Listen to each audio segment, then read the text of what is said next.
For most of the 20th century, one store touched almost every family in this country. Its catalog lived in a kitchen drawer in homes from Newfoundland to the Yukon, and its name sat on the biggest buildings downtown. Children lined the streets for its Santa Claus Parade every November, and for decades it called itself the largest retailer in the British Empire. At its height, it employed over 70,000 people and took in nearly 60 cents of every department store dollar Canadians spent. So how did the most familiar name in Canadian retail vanish inside a single generation? It started in 1869 in a narrow shop on Yonge Street in Toronto, barely 24 feet wide. Behind the counter stood Timothy Eaton, an Irish immigrant from County Antrim who had already failed at a bakery and scraped by running a dry goods store before buying this one. He had a staff of 4, and an idea most Toronto merchants thought was commercial suicide. In 1869, shopping meant haggling. You argued over every price, and if you wanted goods on credit, you usually got them, which meant the store carried your debt and quietly built that risk into what everyone paid. Eaton threw all of it out. One price for everyone, marked right on the goods, no arguing, cash only. And then the part that really unsettled his competitors. If you got home and didn't like what you bought, you brought it back and got your money returned. Goods satisfactory, or money refunded. He put it in writing and printed it on everything. Promising a refund to a stranger in 1869 was almost unheard of, and it worked. The bigger idea arrived in 1884. Eaton printed a small catalog and handed it out at the Toronto Industrial Exhibition, so people visiting from out of town could keep ordering by mail once they went home. Orders started coming back from everywhere. As the railways pushed west, Eaton's offered cheap freight, then free freight on any order over $25, and that catalog turned into something nobody had planned for. For millions of Canadians out on farms and in small towns, the Eaton's catalog simply was the store. Hundreds of pages of nearly everything a family could want, at city prices, delivered to a railway station that was sometimes the only real link to the rest of the country. People called it the wish book. Children circled the toys in it for months before Christmas. Families ordered dresses and tools and stoves and wedding rings and packets of seed. You could even order an entire house, shipped out as a numbered kit of lumber and hardware, and thousands of those Eaton's catalog homes are still lived in today, mostly out west.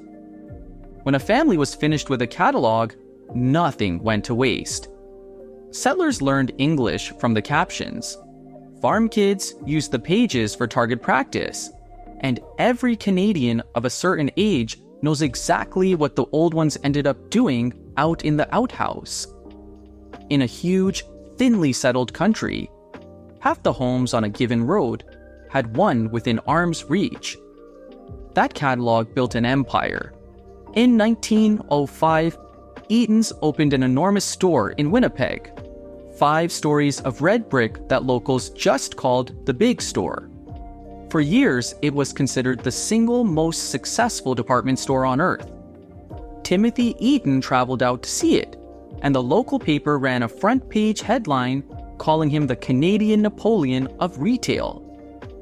That same year, the Globe wrote that outside of the Prime Minister, there was hardly a name in Canada as well known as Mr. Timothy Eaton. The stores themselves became civic landmarks. By 1896, Eaton's was billing itself as Canada's greatest store, and its grand Toronto location at College Street, opened in 1930, had marble-faced elevators, an auditorium, and a genteel restaurant called the Round Room. Women could spend a whole afternoon there, moving between the fashion floors and the tea room and the beauty counters, a public space of their own at a time when there were very few. Going to Eaton's was a day out, not an errand. Eaton built more than stores. Starting that same year, the company paid for a Santa Claus Parade through downtown Toronto, and later Winnipeg and Montreal, with Santa tossing candy to children from a horse-drawn wagon. It grew into the largest Santa Claus Parade in North America, watched eventually by more than 30 million people on television. For generations of kids, Eaton's was the company that brought Santa to town. In 1948, they even gave him a sidekick, a sad little bear with a tuft of blonde hair named Pumpkinhead, drawn by a Winnipeg cartoonist who had also had a hand in creating Bugs Bunny. Canadian children adored him. Eaton died in 1907, and the family kept building. New stores opened in Montreal, Calgary, Edmonton, Halifax, Saskatoon, one city after another. By 1930, Eaton's controlled almost 60% of every department store dollar spent in Canada. Through the Second World War, it employed more than 70,000 people. The family grew so rich and so prominent that the CBC would later call them Canada's royal family, and they lived like it. But the catalogue was never really about the merchandise. In a country this big and this empty, those pages were proof you still belonged to the same place as everyone else. You ordered from the same book as a family 2,000 miles down the line. Eaton's was one of the few things a scattered nation actually held in common, which is why the 1976 landed the way it did. After 92 years, Eaton shut the catalog down. The math had stopped working. Postage kept climbing. Rural customers had cars and highways now, and the mail order business was losing money. But the announcement set off something close to national mourning. Thousands of jobs went with it. For a lot of Canadians, killing the catalog was the first real sign that the Eatons they had grown up inside was starting to slip away. They had no idea how far it would slip. On the surface, the stores looked fine. In 1977, Eaton's anchored the giant new Toronto Eaton Centre, its name stamped on one of the most famous shopping malls in the country. From the sidewalk, it still looked like the institution it had always been. Underneath, the company was losing its nerve. The ground was shifting under every old department store. Suburban malls pulled shoppers from the grand downtown flagships, and discount chains and warehouse clubs kept undercutting Eaton's on price. Instead of protecting what made it special, Eaton's began trimming it to save money. Its staff had once been so well trained they were proudly called Eatonians, known across the country for service, and now the company cut back on floor staff and training. Then, in 1982, after 77 years, Eaton's walked away from the Santa Claus Parade it had run since 1905, deciding the cost could no longer be justified. The company that had brought Santa to Canada had decided Santa wasn't worth the money. A nonprofit had to step in to keep the parade alive.